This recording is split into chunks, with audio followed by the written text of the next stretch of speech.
I am standing outside Maddox's apartment, and the system is currently having a mental breakdown in my frontal lobe. I looked away for 1 second. 1 second. And the sky is falling. Host, you are supposed to redeem the villain with love. You were supposed to be his classmate. Now look at you. You are old enough to be his mother. It keeps ranting. I stay calm. My pulse is steady. Not long ago, a truck turned my physical body into asphalt paste. In that split second of agony before the darkness, I bound myself to this system. It offered a trade, save the future villain, stop him from destroying the world, and I get a second chance at life. A real life. It promised me a fresh start. Relax, I told it. I can handle this. Then came the character creation screen. A simple toggle. My finger twitched. I aged myself up a decade. The childhood sweetheart route is dead. I am now the weird older lady route. But it doesn't matter. There is more than one way to skin a cat. Or save a villain. Who says a girlfriend is the only one who can save a soul?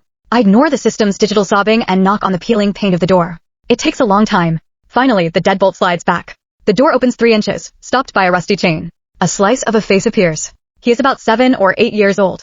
But he doesn't look like a child. He looks like a ghost haunting his own skin. His cheeks are hollow, skin sallow, and stretched tight over sharp bones. A dark purple bruise blooms across his jawline. His black hair is a matted mess. He doesn't ask, who is it? He just stares.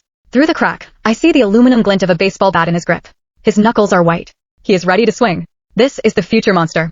Right now, he is just a terrified, starving animal backed into a corner. My expression shifts. I let the cool indifference melt away. I widen my eyes, injecting a perfect mix of shock and delight. You must be Maddox, right? I nod to Duke, the 6'4" bodyguard standing silently in the shadows of the hallway. He steps forward, his massive frame blocking any potential escape route, his presence screaming old money security. I hold up the thick legal portfolio in my hand, documents the system forged only seconds ago. Hi, honey. Look at you. You've grown so tall. I lean in, ignoring the weapon in his hand. I'm Harlow, your mother's college roommate. And according to this, your legal guardian. The system stops screaming. Maddox blinks. The bat doesn't lower. Instead, his other hand creeps toward his pocket. I have a panic button, he warns, his voice steady. And the vice lords run this block. One press and you don't make it to the stairs. Question mark. The word hangs in the stagnant air between us. Godmother. His voice is rough and used to the word. Confusion flickers in his dark eyes, momentarily replacing the hostility. The system's processor sounds like it's overheating. Host, what are you doing? You are not his godmother. You are making this up. I ignore the digital screeching. I don't blink. I don't break eye contact. I don't just say it. I prove it. I reach into my bag and pull out a photo. The system forged it, but it looks real. Ivy, laughing in a dorm room, her arm draped around my shoulder. I hold it up. She hated that sweater, I whisper. But she loved you. I crouch down, ruining my heels on the sticky floor, until I am eye level with him. I hold up the heavy manila envelope the system fabricated seconds ago. It's stamped with official-looking seals.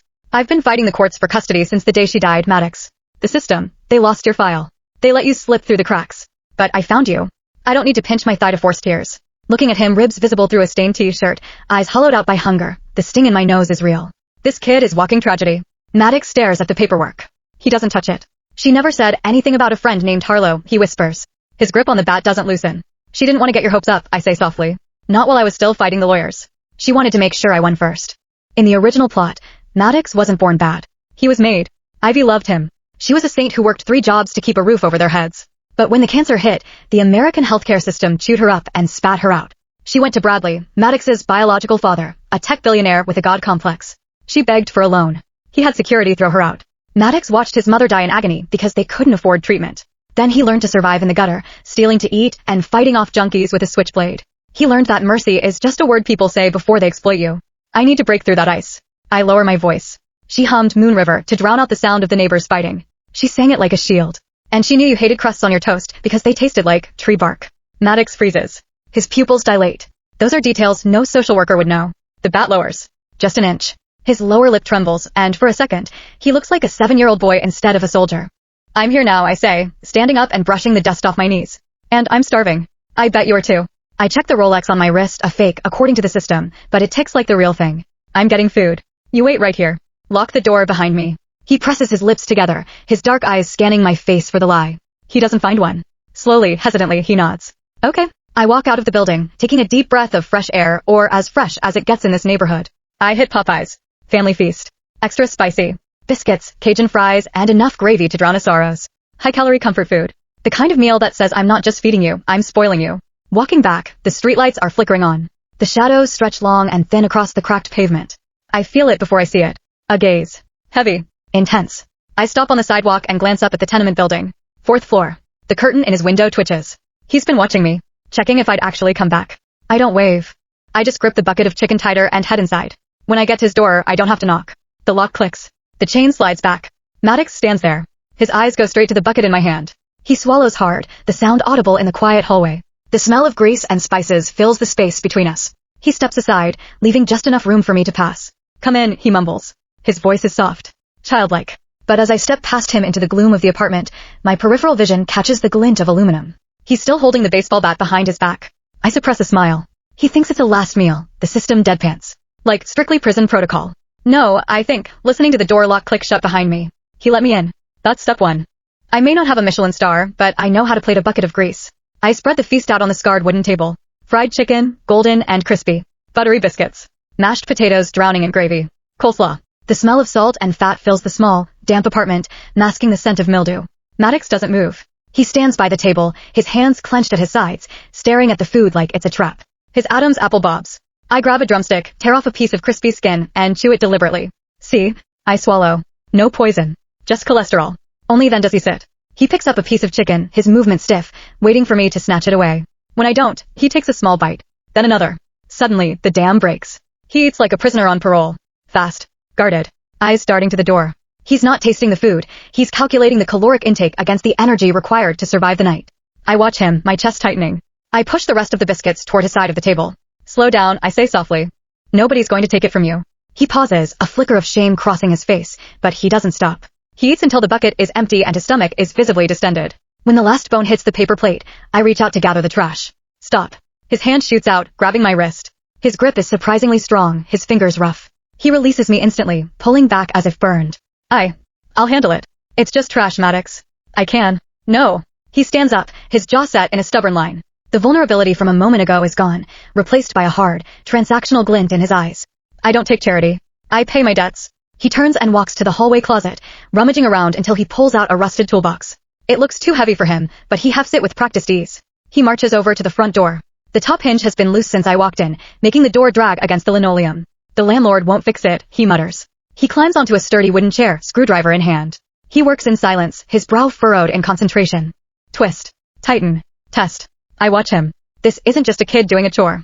This is a boy desperately trying to retain his dignity. In his world, nothing is free. If he eats my food, he owes me. He keeps a ledger in his head. Red ink. Black ink. He refuses to be in the red. Click. He hops down and swings the door. It glides silently. Perfect. He looks at me, wiping grease on his jeans. He lifts his chin, a challenge in his eyes. There. Now we're even. I suppress the urge to ruffle his hair. He's trying so hard to be a man, to be the protector. Good job, I say, keeping my voice professional. That door was driving me crazy. But the rest of this place? It's a health hazard. My contractors will be here at 8 a.m. tomorrow to gut the mold and install a security system. Don't lock them out. I grab my purse. All right, transaction complete. He watches me walk to the door. He doesn't say goodbye. He doesn't ask when I'm coming back. He just stands there, clutching the screwdriver like a talisman. I step out into the hallway. I bought the entire building across the street through a shell company. 4th floor. The perfect vantage point. I need to be close, but I can't spook him by moving him to a penthouse yet. So if you need technical support for that door again, you know where to find me. He doesn't respond. He just stares, his expression unreadable, a mask of cold indifference. I walk out, down the stairs, and across the street to my own temporary hellhole. The next morning, I don't just bring breakfast. I bring a squad. 2 men in hazmat suits. 3 professional organizers. And Duke. Clear it out, I order, standing in the hallway in my stilettos, holding a latte. Maddox stands in the doorway, clutching his bat, eyes wide. What are you doing? I don't do mold, Maddox. And I don't do despair. We're sanitizing. By noon, the apartment isn't just clean. It's sterile. High thread count sheets. Air purifiers. It smells like lemon zest and money. I unlock my door and don't turn on the lights immediately.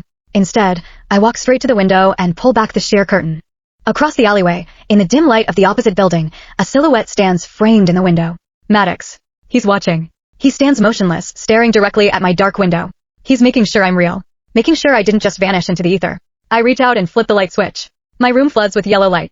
Across the way, seeing my light turn on, the small figure finally relaxes. He lingers for one more second, then the curtain falls back into place. System, he's checking on you. I smirk at the empty room. He's hooked.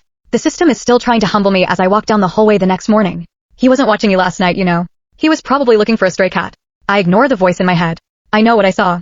The curtain twitch. The silhouette lingering until my lights went out. The kid is starved for connection, even if he'd rather chew off his own arm than admit it. Maddox has school today. According to the original data, his morning routine involves waking up hungry and walking 3 miles to the public school. He got banned from the district bus for breaking a senior's nose, and maybe swipes an apple from the corner bodega if the owner isn't looking. Not on my watch. I stand in front of his door. It's 7 a.m. When the door creaks open, Maddox stands there, blinking against the morning light. He looks like he slept 3 hours. His school uniform, a white polo and khakis, is clean but frayed at